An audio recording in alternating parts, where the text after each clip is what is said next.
Every time you walk into the room, got me feeling crazy. Drop my heart, boom, boom. Any other boy would stare, but when you look away, you should making me scared. Trying not to breathe, 1, 2, 3.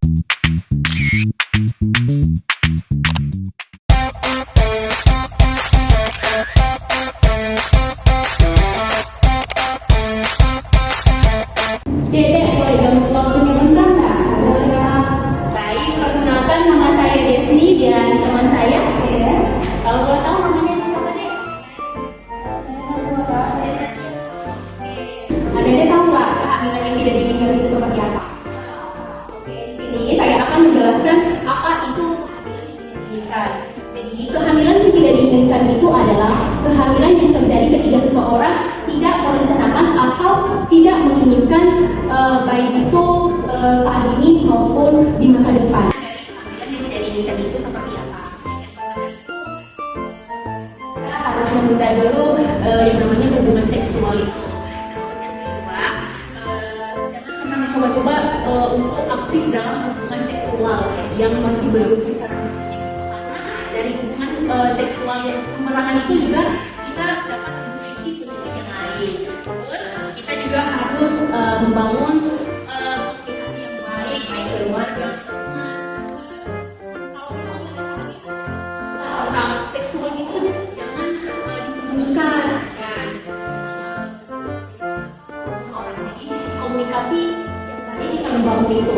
Terus kita perlu juga lingkungan yang baik dalam pergaulan. Memilih temannya itu yang bisa menjaga kita, bukan untuk menjatuhkan kita.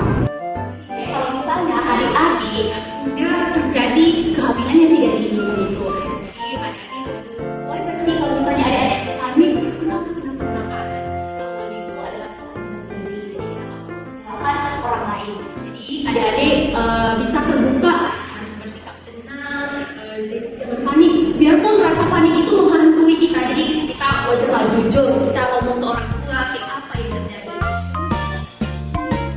Gimana Allah kenapa bisa terjadi kehamilan yang tidak diinginkan itu? Terus jika udah terjadi, misalnya orang tua udah menemukan, kenapa?